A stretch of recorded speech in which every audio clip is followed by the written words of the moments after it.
오늘의 본문 말씀은 갈라디아서 5장 1절에서 15절까지의 말씀입니다.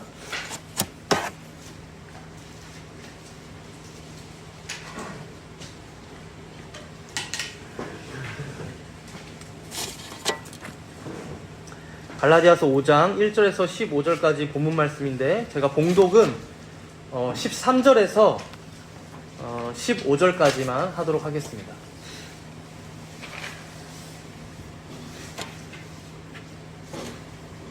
갈라디아서 5장 13절에서 15절 제가 봉독합니다.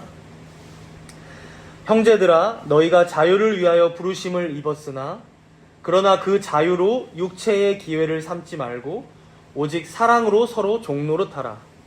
온 율법은 내 이웃 사랑하기를 내 자신같이 하라 하신 한 말씀에서 이루어졌나니 만일 서로 물고 먹으면 피차 멸망할까 조심하라. 아멘.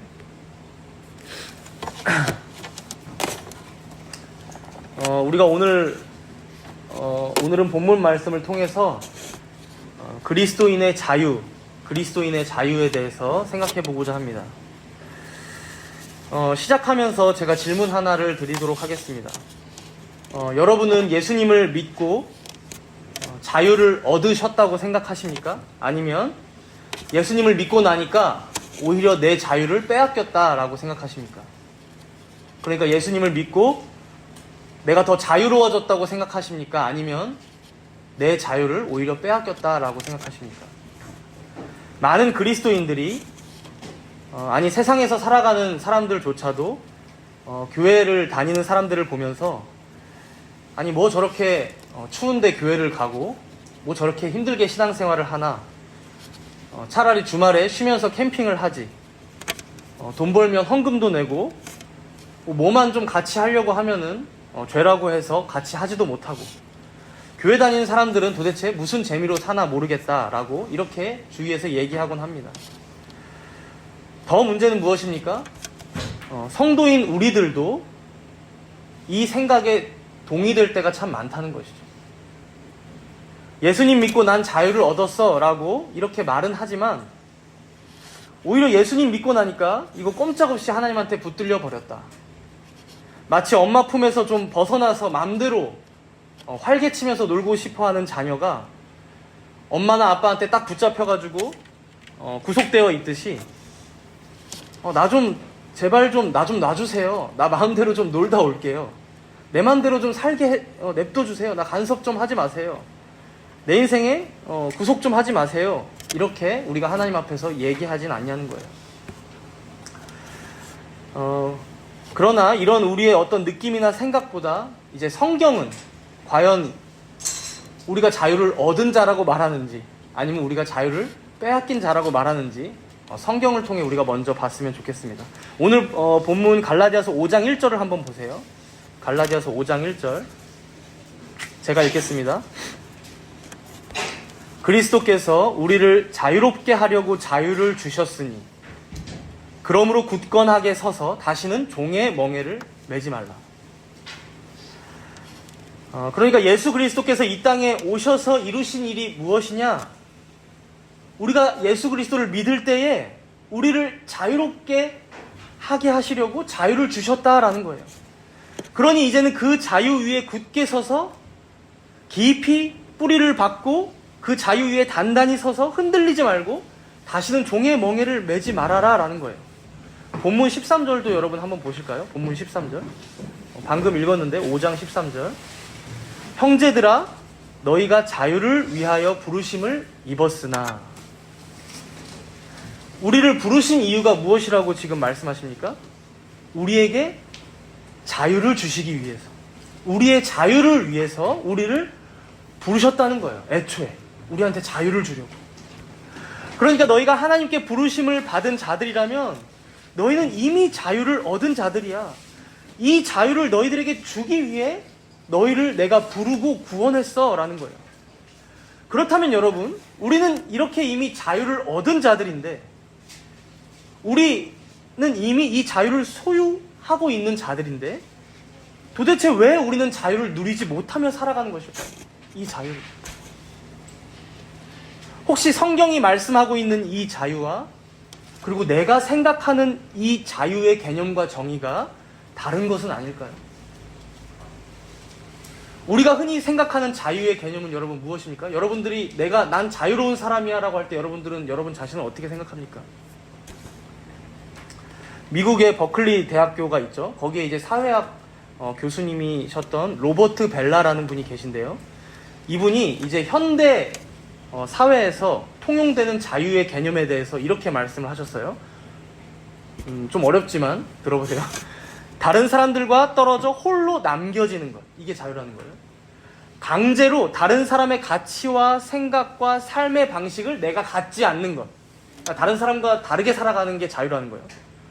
일과 가족과 정치적인 입장에서 혹은 어떤 독단적인 권한에서 내가 완전히 자유로운 것. 이게 자유라는 거예요. 쉽게 말하면 뭐예요? 다른 사람들이 나한테 참견 안 하는 것. 내가 생각한 걸 누군가가 틀리다고 말하지 않는 것. 그래서 내 방식대로 내 마음대로 사는 것. 이게 자유의 개념이라는 거예요. 현대 사회에서 모든 사람들이 생각하는. 그렇다면 여러분, 성경이 말씀하고 있는 자유는 무엇입니까? 방금 말했던 이 사회에서 통용되는 이런 자유의 개념과는 아주 달라요. 성경이 말하고 있는 자유는요, 삼위일체 하나님 안에서 자유예요. 그리스도 안에서 자유이고요, 성령과 함께 동행하는 자유예요. 삼위일체 하나님과 함께하는 자유. 여러분 한 번쯤 이런 예시를 들어보셨을 거예요. 어떤 모험심 많은 물고기한테 자유를 줬어요. 니모라고 한번 생각해 보세요. 모험심이 아주 많죠. 어디든 갑니다. 이 니모가 모험심이 얼마나 많은지, 나한테 이제 자유가 주어졌어 라고 하면서, 나는 이 바다도 나한테는 세상이 좁아. 나는 물 밖에 나갈 거야. 해서 만약에 물 밖으로 나갔다고 생각해 보세요. 얼마나 버틸 수 있을까요? 이 물고기가? 몸집이 크면 좀 버틸 수 있을지 모르지만 니모는 몸집이 작아요. 1, 2분 안에 아마 죽음을 맞이하게 될 거예요. 여러분, 사람은 본래 창조될 때부터 하나님 안에 거하지 않으면 결국 죽을 자들로 창조되었어요. 하나님을 떠나면 죽을 자들. 동산에 있는 모든 나무의 열매는 먹어도 되는데, 저기 있는 선악을 알게 하는 나무 열매는 먹으면 안 돼. 먹으면 정령 죽으리라. 반드시 죽으리라. 이 말씀이 결국엔요, 이 말씀 안에 거해라. 하나님인 창조주인 나의 통치 안에, 나의 다스림 안에 거해라 라는 말씀이었어요. 애초에 사람은 그렇게 하나님의 형상으로 창조되었고요, 그렇게 사람에게는 다른 동물들과는 달리 그 마음 가운데 영원을 사모하는 마음을 하나님께서 심겨주셨어요. 그렇기 때문에 그 영원을 사모하는 마음에는요, 하나님이 아닌 다른 세상의 피조물들을, 이 천하를 다 가진다고 해도 그 마음은 채워지지가 않아요, 여러분. 그것으로 만족하거나 안식되지가 않습니다. 그러니 그 범죄로 인해서 그 하나님과, 영원하신 하나님과 교제가 끊어지는 순간 어떻게 됩니까? 죄의 종이 되어서 범죄하여 죽을 수밖에 없게 되었고, 그 뱀 안에 들어있던 사단의 노예, 사단의 종이 되어서 평생을 비참하게 살아가는 인생들이 된 거예요. 그래서 하나님께서는 아담과 하와에게 말씀하셨던 거죠. 내 명령에 순종해라. 그렇게 내 말씀 안에, 내 통치 안에 있어야 해. 그렇게 날마다 나에게 은혜를 수여받고, 날마다 일용할 양식을 나에게 얻고 먹고 살아가고, 매일매일 그렇게 나와 함께 동행하자 말씀하셨던 거예요. 아주 참 좋은 때였던 거죠. 행복한 때였던 거죠. 물고기가 물 안에 있어야만 살 수 있듯이, 여러분, 사람으로 지음받고 태어났다면 하나님 안에 있어야, 그렇게 하나님과 화평해야 진짜 자유인이라는 거예요. 진짜 자유롭다라는 거예요, 사람은.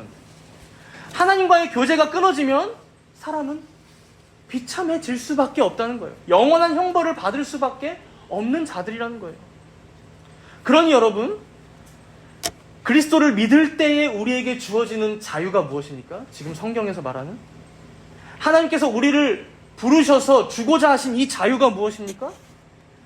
죄의 종으로부터 해방된 거예요. 죄의 종으로부터.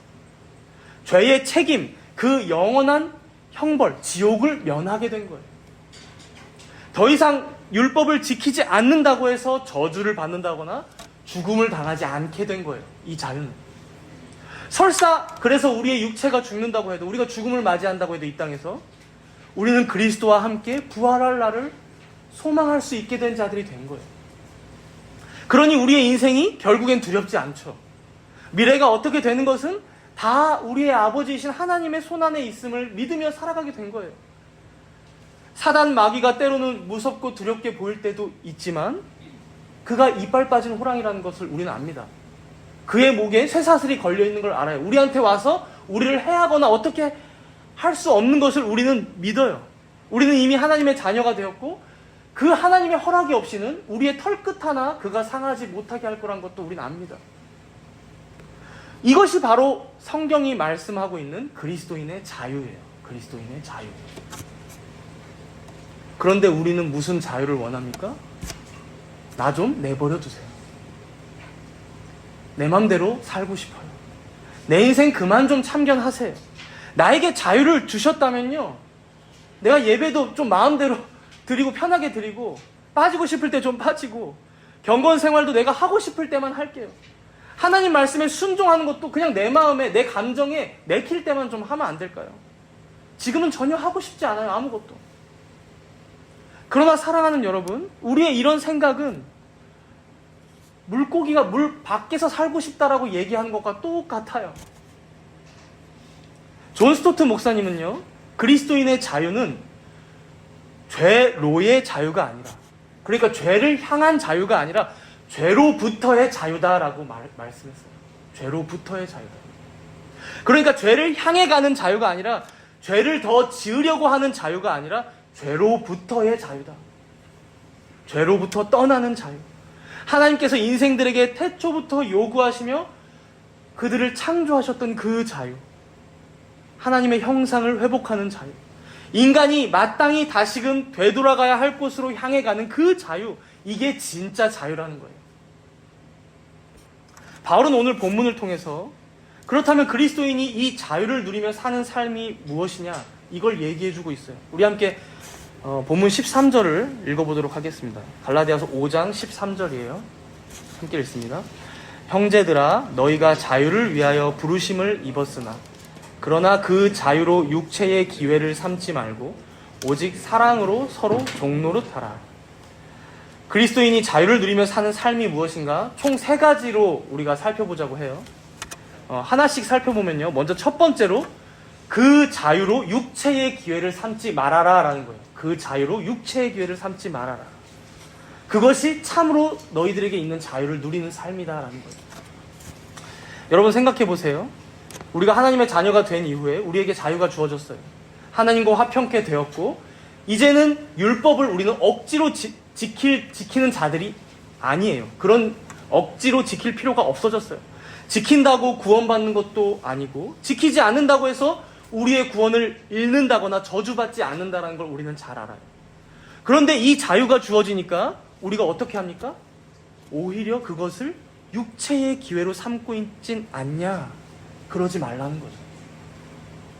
여기서 육체라는 건요, 단순히 우리의 몸, 살, 뼈, 이런 걸 의미한다기보다요, 우리가 가지고 있는 타락한 인간의 본성을 얘기합니다. 육체.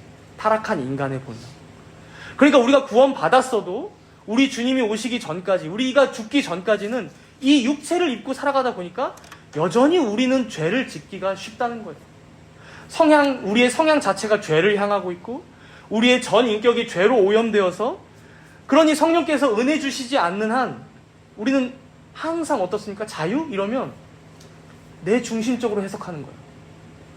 내 중심적으로 내 자유를 확보하려고 하는 거예요. 세상이 말하는 그 자유. 내 마음대로 사는 거. 예배도 그렇게, 하나님 말씀 묵상도 그렇게, 기도도 한다고 달라지는 거 있나? 안 한다고 달라지는 거 있나?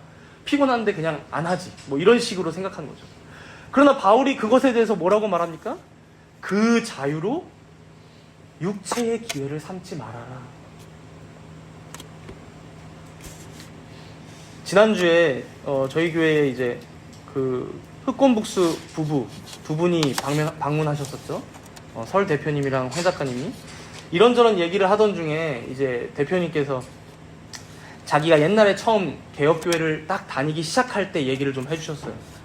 자신이 처음으로 어찌 보면 제대로 된 교회를 다니게 되면서 일어난 일을 말씀해 주신 거예요. 왜냐면 그 전에 다녔던 교회가 지금도 제가 알기로 광주에 되게 큰 교회인데 좀 문제가 많은 교회였거든요. 여러 가지 방면으로. 그래서 이제 우리가 말로는 좀 길게 들었는데 대표님이 이제 집에 돌아가시고 나서 페이스북에 짧게 이 자기가 했던 간증을 일부러 남겨놓으려고 하셨는지 좀 짧게 정리해서 올려놓으셨더라고요. 그래서 우리 교우들이 참 공감할 만한 내용이라고 생각해서 잠깐 읽어드릴 테니까 한번 들어보십시오. 심란한 기성교회를 벗어나 개혁교회에 합류했더니 처음 느꼈던 그 희열이 금세 사그라들었다. 이제 기성교회는 막 볼 것도 많고 화려하잖아요. 찬양단만 해도 악기도 많고 뭐 찬양도 좀 더 시끄럽게 하고 장식도 많죠. 근데 그런 게 이제 개혁교회에 딱 갔을 때 없다 보니까 오히려 뭔가 기쁠 것 같았던 자신의 마음이 금세 사그라들었다고 얘기하는 거예요. 이어서 그 바닥에서 거의 최고라고 불리던 사람의 설교를 들으면서도 나는 엄청나게 졸았다. 당시 수준에서는 태클 걸 것이 거의 없는 이미 다 완성된 듯한 교회의 구조 속에서 안전함을 느끼면서 아이러니하게도 나 자신이 태만해지는 혹은 무미건조해지는 증상이 생겼다. 그런 상태에서 벗어나는데 10년 정도 걸린 것 같다. 이런 걸 뭐라고 규정할 수 있을까? 아마도 전장을 누비던 군인들이 일상으로 복귀한 후에 상당 시간 무기력감에 시달리는 것과 비슷하지 않을까? 트라우마가 있는 채로 일상에 복귀한다는 건 별도의 처치가 필요하다는 뜻이다. 제가 잠깐 얘기했지만 기존에 있던 교회가 좀 교리적으로도 문제가 많았고 담임 목사 문제도 있었고 제가 알기로는 그 특답이 여러분들 기억나세요? 중간에 청년부 사역자인데 자기가 99% 예수라고 했던 뭐 그런 예화가 하나 나오는데 그게 그 설 대표님이 속해 있던 청년부 교역자 분이셨어요. 그러니까 문제가 아주 많았던 교회인 거죠. 진짜 사이비가 그냥 교회에 있는. 그런 교회에 있었다가 개혁교회로 오니까 문제가 너무 없는 거예요. 그런데 이게 오히려 전쟁 뒤의 트라우마처럼 너무 평화롭게 된 거야, 갑자기. 싸울 대상이 있었다가 갑자기 싸울 대상이 싹 사라져버린 거죠. 이어서 방어나 공격 무기로 삼았던 지식을 풍족하고 여유롭게 먹고 누리고 즐겨야 하는 지식으로 치환하는 건 꽤 시간이 걸리는 일이다. 군인이 하루아침에 청지기가 된다는 것이기도 하다. 신분이 바뀌는 거랑 그 신분답게 살아내는 거랑은 다른 이야기라는 걸 우리는 잘 알고 있다. 그러니까 우리가 하나님의 자녀로서 자유인이 되었다는 것과 오늘 본문에서 바울이 말하는 것처럼 이 자유인으로서 살아간다라는 것은 또 다른 얘기라는 거예요. 그러니까 자유인이 여러분 되었다는 것과 자유인으로서 그 삶을 누리며 살아간다는 건 또 다른 얘기다. 여러분 한번 여러분들의 과거를 생각해 보세요. 여러분들 청년 때 어떻게 신앙생활 하셨습니까? 제가 여러분들의 청년 때를 대강 알고 있지만 뭐 찬양 집회 한다, 뮤지컬 한다, 수련회 간다, 소그룹 모임한다, 리더 교육한다, 주일날이 되면 일부 예배 가서 드리고 중간에 교사하고 오후에 청년부 예배 드리고 뭐 교회 대청소도 나가고 수요금요 기도회도 나가고 목요일날 성경 공부 가고 노방전도 나가고 태신자 품고 기도해서 전도하고 정말 많이 했잖아요. 그렇죠? 그러니까 이런 교회에서 제시하는 모든 것들을 마치 과제하는 것처럼 미션 완료하는 것처럼 하면서 여러분들 지내셨어요. 근데 그때 생각해보면 사실 힘들기도 했지만 참 여러분들 행복하게 감당하셨거든요. 빡셌지만 뭔가 그 안에서 보람을 느끼셨어요. 제가 정다문교회 시작하면서 느낀 게 있다면요, 한국교회 성도들이요 오히려 그런 빡센 미션 완료식의 신앙생활, 좀 더 시니컬하게 표현하자면 그런 종교생활의 종이 되는, 어떤 종교생활의 노예가 되는 식의 신앙생활을 사실은 더 좋아하는 게 아닌가, 더 편애하는 게 아닌가, 이런 생각을 사실은 많이 했어요. 뭐 여러분들 때문만이 아니라 이제 다른 교회들의 상황도 보면서, 다른 교우들의 얘기들도 들으면서 참 희한한 게요, 그런 신앙생활이 빡센데 그렇게 쳇바퀴처럼 돌아가는 연간 행사들, 때마다 돌아오는 어떤 미션들을 완수하면서 스스로 안위를 하는 거죠. 어떻게 안위합니까? 나 지금 신앙생활 잘하고 있어. 바쁘게 교회 나가고 있잖아. 그렇죠? 그러면서 때로는 오히려 교회에서는 왜 이런 숙제를 지금 나한테 안 주지? 불안해해요. 그런 과제들이 주어지지 않으면 불안해해요. 두려워해요. 그러니까 이미 우리에게 자유가 주어졌으니까 이제 내 자신이 주체적으로 이 신앙생활을 능동적으로 해나가면 되는 건데 그렇지 못하다는 거죠. 나름 우리 교회처럼 이제 개혁신앙을 따르는 교회 혹은 바른 신학을 추구하는 교회들은요, 이제 그런 식으로 신앙생활을 잘 시키진 않아요. 물론 그런 교회들도 간혹 있습니다. 그래서 주일 예배면 주일 예배 잘 드리고, 그리고 교육할 거 함께 하고, 그리고 개인 경건생활 각자 하도록 장려하고 함께 하자고 하지만, 예전에 그런 기성교회들처럼 막 빡세게 굴리는 식으로는 보통 하지 않죠. 이제 그런 게 본질이 되진 않으니까, 그리고 그거 잘한다고 해서 신앙생활 잘하고 있어 라고 보장해 줄 수도 없으니까 그렇게 하지 않는 것이죠. 종교생활의 노예로 만들고 싶지 않은 거죠. 성도들 개개인에게 자유가 있으니까 어떤 담임 목사의 카리스마에 휘어잡혀서 신앙생활이 좌지우지 되는 게 아니라, 교회가 제시하는 굴러가는 어떤 행사들에만 의존해서 신앙생활을 하는 게 아니라, 자신들에게 주어진 그 자유를 마음껏 사용하고 누리면서 더 하나님의 말씀을 깊이 묵상하고, 그것을 내 가정에서, 내 일터에서, 내 교회에서 그렇게 살아내고, 그렇게 더 이상 목사를 뭔가 사제로 찾지 않는 성도 개개인이 자신에게 주어진 자유를 가지고 주체적으로 살아가는 거예요. 이게 사실은 여러분 종교개혁의 지향점이었고, 지금도 우리가 추구하는 성도들의 성숙한 지점이에요. 주체적으로 혼자 신앙생활을 잘 해나가는 거. 교회는 그것을 돕고. 그런데 우리는 여전히 입만 벌리고 누가 떠먹여줬으면 하는, 사실상 자신들을 종으로 만드는 그런 신앙생활을 편애한다는 것이죠. 많은 한국교회의 성도들이. 안타까운 것은 우리가 이런 것들에 너무 길들여져 왔다 보니까, 이제 설 대표님께서 젊을 때 그랬던 것처럼 개혁교회 이제 이런 데 와서 신앙생활 시작하는데 예배 때 조는 거예요. 여러분들 존다는 거 아니에요? 조는 분 지금 한 분도 없어요? 그러니까 그만큼 이제 수동적인 신앙을 갖게 되기가 쉽다라는 것이죠. 그러니까 지금까지는 막 전투적으로 싸울 대상이라도 있었는데, 이제는 뭐 정다문 교회가 틀린 거 하겠어? 혹은 저 앞에서 뭐 얘기하는 신준영 목사가 뭐 이상한 말 하겠어? 그냥 믿어주는 거죠. 믿겠거니 하는 거죠. 그러다 보니까 오히려 여러분 어떻습니까? 교회가 관심이 없어지는 거죠. 교회는 교회대로 하고 나는 내 자유를 누리며 살겠다. 이원론 쪽으로 나가는 거 아예.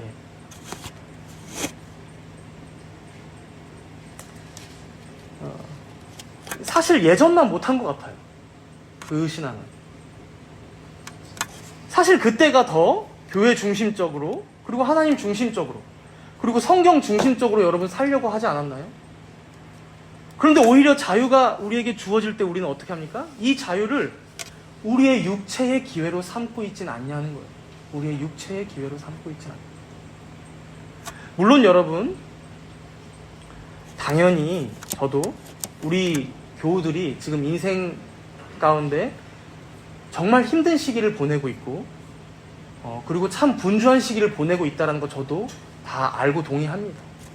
그리고 또 아직 사실은 우리가 우리 윗세대들, 우리 부모님들의 세대에 비하면 우리가 아직 어리면 어리다 보니까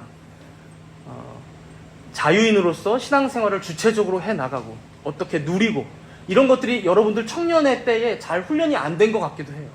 그렇게 신앙생활 해본 적이 없잖아요. 계속 교회에서 굴리기만 했지, 그죠? 그래서 우리 교회는 이제 그걸 배려하고 고려하면서 이제 적당한 템포로 여러분들의 신앙을 돕고 세워주고자 하려고 하는 것이죠. 부족한 게 있다면 여러분들 언제든지 말씀해 주시면 좋고요. 그래서 여러분들께 사실 너무 많은 것을 요구하는 게 아닌가, 저는 사실 그런 부담이 항상 있을 때가 많아요. 아주 최소한의 것을 한다고 하면서도 항상 그런 부담을 드리지 않으려고 노력은 합니다. 근데 오히려 그래서 권면하는데 여러분, 지금 우리 교회에서 여러분들께 함께 하고자 하는 것들을, 사실 이런 것들은 최소한의 것들이라고 저는 생각해요. 그러니 여러분, 우리 교회가 제시하는 것들은요, 여러분들이 함께 하고자 하는 마음을 좀 모아주셔야 돼요. 여러분들이 그런 마음을 내주셔야 돼요. 성경 읽자고 하면 여러분 분주하고 바빠도 좀 함께 읽고자 하셔야 돼요. 최소한의 것이에요. 최소한의 것.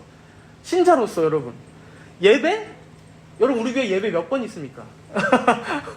한 번이에요. 주일날 한 번. 그렇죠? 이게 원래 당연한 건데, 한 번이면 여러분 일주일 놓고 봤을 때 이 예배를 여러분들 잘 생각하시고 준비하고 오셔야 돼요. 토요일부터 사실은. 아니 일주일 전체를 이 예배를 향해 사실 살아가셔야 돼요, 여러분. 그게 안식일을 지키는 삶입니다, 우리. 그리고 주일날 뭐 예배 모범 함께 교육하고 나누는 거, 혹은 가끔씩 여러분들 함께 교리 공부하는 거, 잘 읽고 모이셔서 여러분들 나누고 하셔야 돼요. 이렇게 우리가 조금씩 더 자유인의 삶을 배워가야만 합니다. 훈련되어져야만 합니다.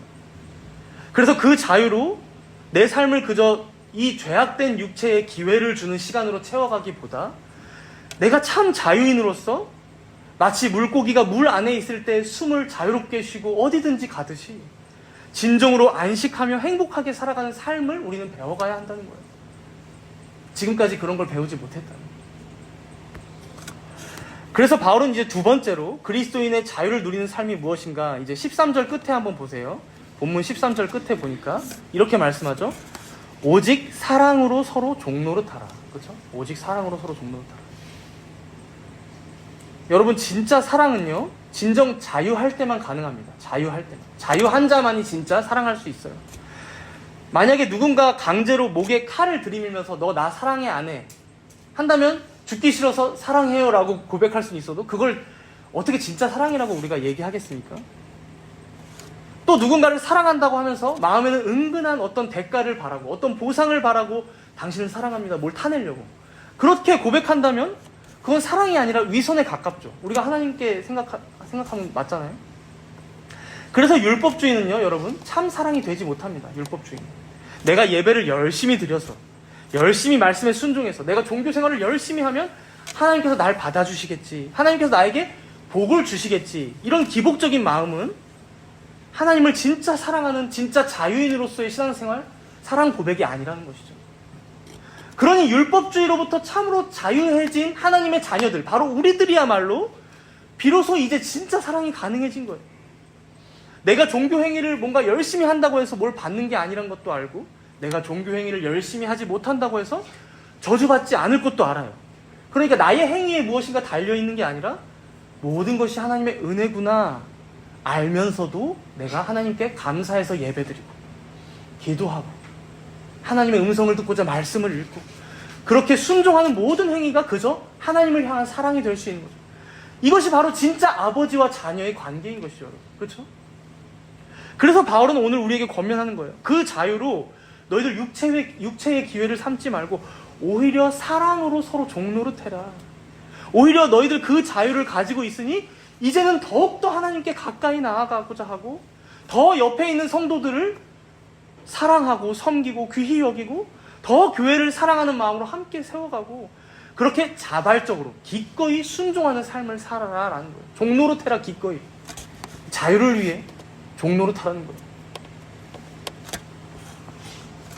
우리가 예전에도 봤었지만 바울 사도가 전도 여행을 다니면서 어떻게 복음을 전했습니까? 고린도전서 9장 19절에 보면 이런 말씀이 나와요. 제가 읽겠습니다.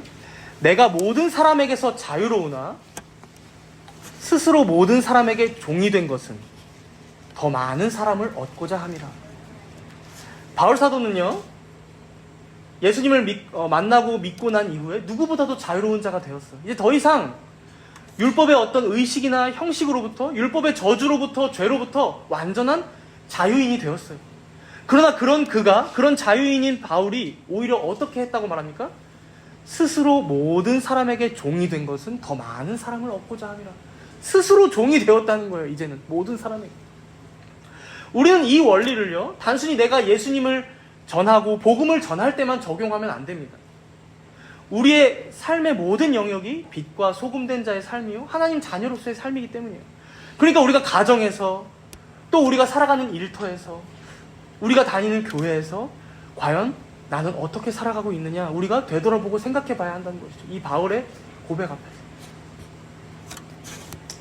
우리 교회에 보면요, 신혼 부부라고 불릴 만한 가정들이 거의 아주 많아요. 그렇죠?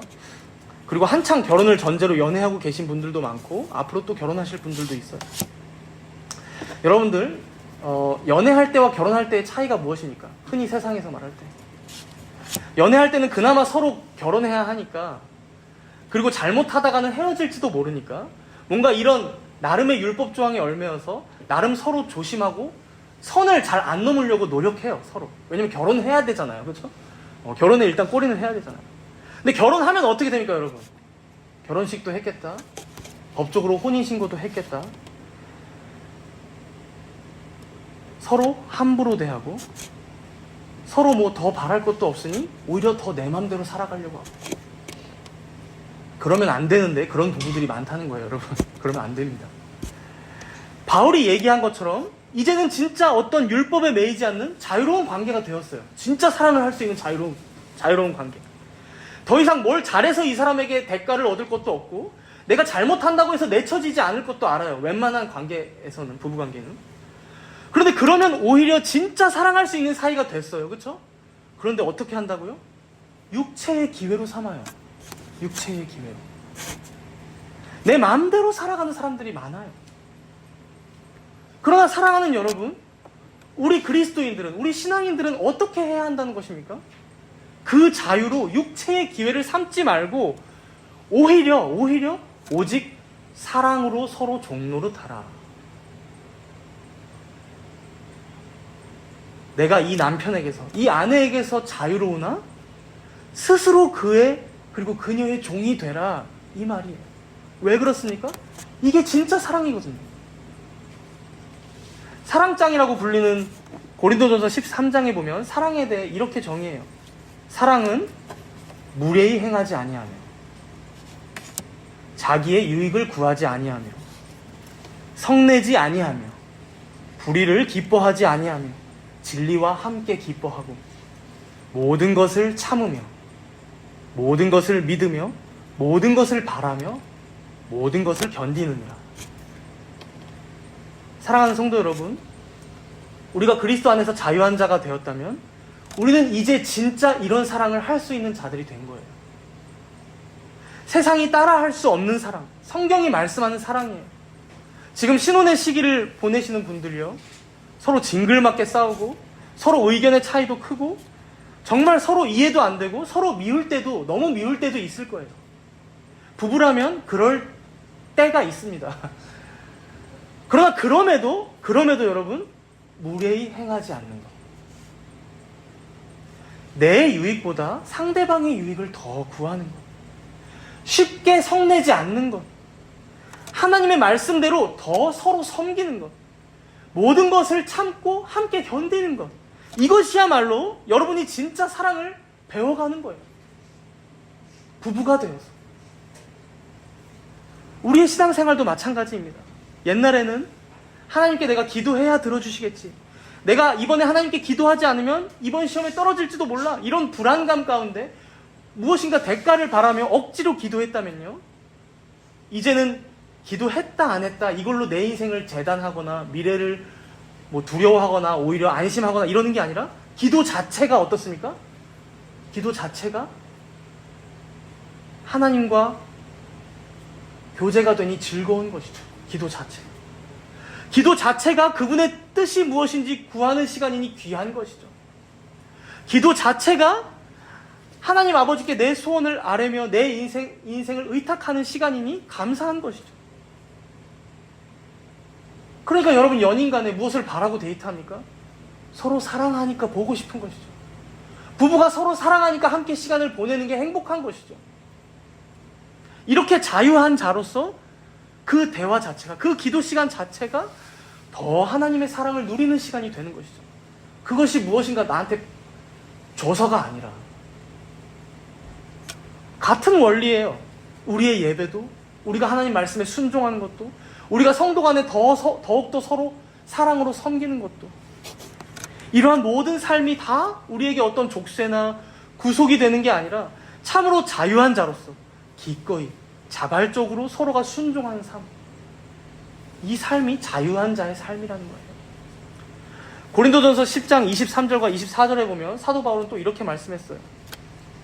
모든 것이 가하나 모든 것이 유익한 것은 아니요, 모든 것이 가하나 모든 것이 덕을 세우는 것은 아니니 누구든지 자기의 유익을 구하지 말고 남의 유익을 구하라. 모든 것이 가해요. 그러나 모든 것이 유익한 것은 아니라는 거예요. 우리가 어떤 행동을 하더라도 자유롭지 않아요. 물론 죄는 지으면 안 되지만요, 우리가 죄가 아닌 어떤 행동을 하더라도 자유롭지만 그것이 내 육체의 기회를 삼고자 하는 행위는 아닌지 우리가 신중히 되돌아봐야 한다는 거예요. 살펴봐야 한다는 거예요. 모든 것이 가하나 모든 것이 덕을 세우는 게 아니기 때문이에요. 내가 하고 싶은 말이 있다고 해서 그것을 내 아내와 내 남편에게 혹은 교회 성도들에게 다 쏟아낸다고 해서 덕이 되지 않을 때도 있어요, 여러분. 내가 하고 싶은 행동 그거 다 한다고 해서 내 속은 시원할지 몰라도 그게 누군가에게 상처가 될 때도 많아요, 여러분. 그러니까 우리가 어린아이들, 우리의 자녀들 행동하는 거 보면 잘 알 수 있거든요. 솔직하고 거침없어요. 그런데 그만큼 실수도 많이 하고 그만큼 남들에게 상처도 많이 줍니다. 그러니까 아직 정제되어져야 되고 가다듬어져야 되고 성숙해져야 될 부분들이 다 누구에게나 있다는 거예요. 우리의 자녀들처럼, 미성숙한 자녀들처럼. 우리가 하나님의 자녀가 되었을 때도 마찬가지예요. 아직 미성숙한 부분들이 많습니다. 가정에서도 그렇고 교회에서도 그렇고 일터에서도 그래요. 그러니 우리가 자유인으로서 먼저 어떻게 해야 한다는 것입니까? 누구든지 자기의 유익을 구하지 말고 남의 유익을 구하며 살아라. 그 자유로 육체의 기회를 삼지 말고 오직 사랑으로 서로 종노릇하라. 우리 정담은 교회와 우리 교우들은요, 지금 이 과정을 겪고 있는 것 같아요. 모두가 이런 시기를 지나면서 배우고 있는 것 같아요. 물론 개개인마다 차이도 있겠지만 이 자유의 삶을 우리가 많이 배워가는 시절인 것 같아요. 참으로 자유하지만 더 성숙하게 이 자유를 표출하고 나타내는 법을 배우는 과정. 자유인으로서 살아가지만 이 자유를 진짜 누리며 살아간다는 게 무엇인지 삶을 통해 소화하고 배워가는 과정. 이어서 바울은 마지막으로요, 이제 그리스도인의 자유를 누리는 삶이 무엇인가, 이제 세 번째 14절에서 이렇게 말씀합니다. 우리 14절을 함께 읽겠습니다. 온 율법은 내 이웃 사랑하기를 내 자신같이 하라 하신 한 말씀에서 이루어졌나니. 세 번째로 온 율법을 이루고자 하는 것이 바로 자유를 누리는 삶이다라고 합니다. 온 율법을 이루고자 하는 것. 우리는 이 말을 딱 듣자마자 이제 우리의 육체, 우리의 성향이 워낙 비뚤어져 있다 보니까 뭐라고? 이게 자유라고? 율법을 이루는 삶이야말로 속박이고 구속이지 라고 생각할 수 있지만요, 우리가 처음에도 얘기했지만 세상이 말하고 있는 자유, 그러니까 내 마음대로 살아가는 것, 그런 자기 중심적인 이기심은요 결코 자유가 아니에요. 진짜 자유가 아닙니다. 여러분, 속지 마셔야 돼요. 속지 않으셔야 돼요. 여전히 죄의 종 노릇하는 자들의 삶이고요, 결국엔 죽음과 영원한 형벌을 향해 가는 삶이 바로 그 삶이에요. 그렇다면 참으로 자유한 자의 삶이란 무엇인가? 바울이 이렇게 얘기하는 거예요. 오히려 온 율법을 지키고자 하는 삶이야. 오히려 네 이웃을 네 몸과 같이 사랑하라는 그 말씀을 이루고자 하는 삶이야 라는 거예요. 여러분, 우리가 정립해야 하는 개념이요, 이제 우리는 자유롭게 되었다, 해방되었다 할 때 이 해방을 오해할 때가 있죠. 이 해방은요 율법의 저주로부터의 해방이지, 그러니까 죄와 죄책과 죽음, 어떤 영원한 형벌로부터의 해방이지 율법으로부터의 해방이 아니에요. 율법 자체로부터의 해방이 아닙니다. 율법을 무시하는 삶이 자유인의 삶이 아닙니다, 여러분. 율법은요 하나님의 뜻을 나타낸 선하신 하나님의 말씀이에요. 물론 우리가 구약의 율법들, 쉽게 생각하면 어떤 의식들, 뭐 제사법들, 음식법들, 어떤 절기들, 이제 이런 것들은 예수님 안에서 다 성취가 되었다라고 우리가 말씀 안에서 믿기 때문에 지키지 않아요. 그러나 십계명으로 대표되는 도덕법이 있죠. 그렇죠? 즉 하나님을 사랑하고 이웃을 사랑하는 것. 십계명 여러분 잘 기억해 보세요. 1부터 4계명 보면 어떻습니까? 하나님께 나와 하나님만 섬기고 하나님께 예배하고 하나님을 찬양하고 그의 말씀을 듣고 그렇게 안식일로 주의를 지키고, 또 5부터 10계명 보면 어떻습니까? 부모를 공경하고 살인하지 말라, 생명을 귀하게 여기고 간음하지 말라, 부부간에 더욱더 서로 사랑하고 가정을 그렇게 지켜나가고, 8계명 남의 것을 탐내지 않고 자족하고, 9계명 거짓을 말하지 않고.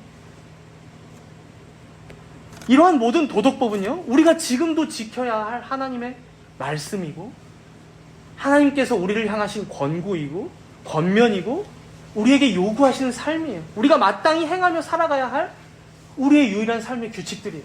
규범들이라는 거예요. 만약 이런 것들을 우리가 소홀히 여기면서 난 자유인이니까 하나님께 예배드리는 것도 나 편한 대로 할래, 하나님 말씀 읽고 순종한 것도 내 사정 봐가면서 할래, 이웃이나 성도들 사랑하고 섬기는 것도 그냥 내 감정 내킬 때 할래. 사도 바울은 지금 이런 식의 방종주의로 너희들 빠지지 마라는 거예요. 방종주의로 빠지지 마. 강력하게 경고하고 있는 거예요. 그건 진정한 자유가 아니야. 그건 방종일 뿐이야. 그건 오히려 물고기가 물 밖에 나가서 죽고자 하는 행위일 뿐이야. 그리스도인의 자유는요, 하나님의 말씀 안에서의 자유입니다. 하나님의 말씀 안에서의 자유. 그리스도 안에서의 자유이고 성령과 함께 동행하는 자유예요. 이것이야말로 인간이 누리는 진정한 자유라는 거예요. 인간이 처음 창조될 때부터 그렇게 지음 받았기에 여러분들이 살아가면서 다들 느끼실 거예요. 여러분들 마음대로 사니까 인생이 좀 행복하시던가요? 그렇지 않을 거라고 저는 생각합니다. 우리는 그리스도 안에서의 이 자유를 누릴 때에만 진정으로 행복하고 만족하고 평안하고 안식할 수 있어요, 여러분. 그래서 마지막 15절에 보면 이렇게 말씀합니다. 우리 마지막 절 15절을 함께 읽도록 하겠습니다. 갈라디아서 5장 15절. 만일 서로 물고 먹으면 피차 멸망할까 조심하라. 바울은 마지막으로 자유를 위해 부르심받은 성도가 방종하면 어떻게 되는지 경고하며 마칩니다. 만일 서로 물고 먹으면. 아마 당시에 갈라디아 교회 이제 성도들이 내부적으로 교리적인 문제나 혹은 어떤 인종적인 문제, 신분의 문제로 서로 분쟁하고 갈등하고 이렇게 싸웠던 것 같아요. 그러니까 이제 바울 사도는 너희들이 자유인이라면 마땅히 너희 자신의 유익을 구하지 말고 서로의 유익을 구하며 기꺼이 종노릇하기까지 서로 사랑해야 된다라고 말하는 거예요. 그렇게 하지 않고 만일 계속해서 서로 물고 먹으면 피차 멸망할 수밖에 없어라는 거예요. 그만큼 바울은 자유한 자들인 우리가 방종하면 안 된다. 가정에서도 부부가 서로 사랑하기를 더욱더 힘써야 한다. 일터에 나가서도 너희들 동료들, 직장 동료들, 상사들, 그리고 아랫사람들 함께 그렇게 이웃 사랑하기를 너희들 실천해야 돼. 또한 십계명을 통해 주어진 그 말씀에 우리가 더욱더 순종하도록 애써야 된다. 그리고 또 교회에서 또한 서로 더욱 사랑하기를 힘써야 된다라고 말하는 거예요. 여러분, 오늘 들은 이 말씀들을 꼭 기억하시기 바랍니다. 갈라디아서 1장에서 4장까지 바울은 계속해서 우리가 하나님의 자녀가 되었음을 얘기했습니다. 그렇게 율법의 저주로부터 그리고 죄와 사망의 권세로부터 해방된 자유인임을 계속해서 설파했어요. 그리고 이제 5장과 6장을 보니까 그런 자유인이 어떻게 살아가야 하는가에 대해서 알려줘요. 그리고 오늘 본문은 우리에게 있는 이 자유를 누리는 삶이 무엇인가에 대해서 얘기해 줬습니다. 우리는 이 자유로 육체의 기회를 삼지 않아야 합니다. 오직 사랑으로 서로 종노릇하기를 힘써야 합니다. 그렇게 우리에게 주신 온 율법을 이루고자 힘써야 합니다. 그렇게 이웃을 더욱더 사랑하고자 애써야 합니다. 이렇게 여러분, 한편으로는 방종주의에 우리가 맞서고, 그리고 지금까지 바울이 해왔던 것처럼 또 다른 한편으로는 율법주의에 맞서면서 그렇게 참으로 자유한 자로서의 행복한 삶을 살아가시는 모든 성도님들 되시기를 간절히 소망합니다. 우리 함께 기도하도록 하겠습니다.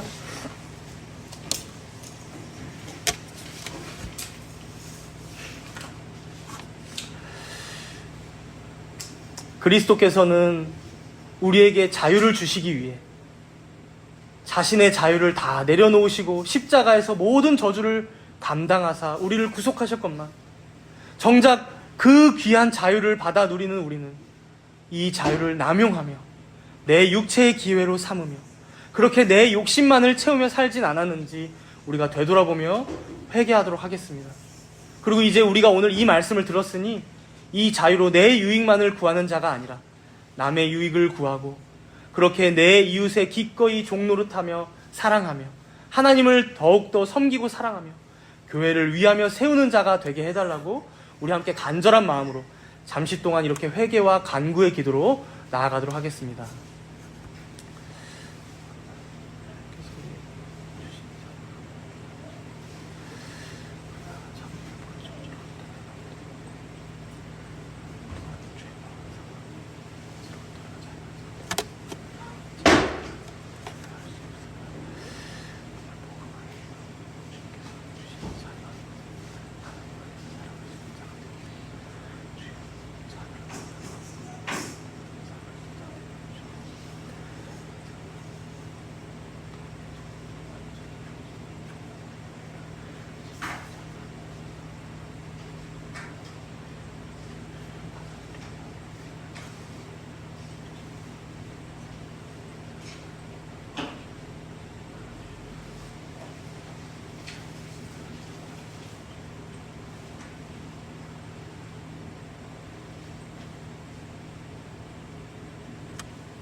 자비롭고 인자하신 하나님 아버지, 당신께서 우리를 부르시고 구속하사 수여하신 이 자유가 얼마나 귀한 것인지요.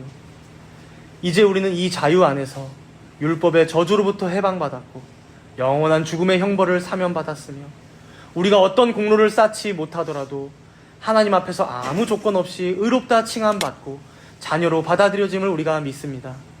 이제 우리가 살아갈 인생은 덤으로 주어진 것이요, 우리가 하나님 앞에 무엇인가 공덕을 쌓고자 살아가는 날들이 아님을 우리가 압니다. 그렇게 우리의 예배도 우리의 선행도 그저 하나님께서 베푸신 은혜에 감사함으로 예배하고 선행하는 것이요, 또한 삼위 하나님을 진정 사랑함으로 주님을 더욱 찬송하고 예배하고 또 당신의 말씀의 요구대로 살기를 힘쓰는 인생들임을 고백합니다. 여기 모인 주의 귀한 자녀들 있습니다.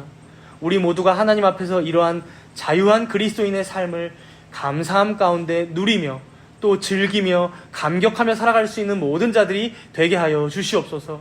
그리하여 당신의 말씀을 읽고 듣고 순종하는 것이 우리의 기쁨이 되게 하여 주시고 이웃을 사랑하고 성도 간에 서로 섬기는 것이 우리의 진정한 행복과 만족이 되게 하시며 그 안에서 참으로 세상이 줄 수 없는 평안 또 행복, 그 안식을 누리며 살아가는 여기 모인 모든 정다문교회 성도들이 될 수 있도록 주님 은총을 베풀어 주시옵소서. 이 모든 말씀 감사드리오며 우리 주 예수 그리스도의 이름으로 기도드리옵나이다. 아멘.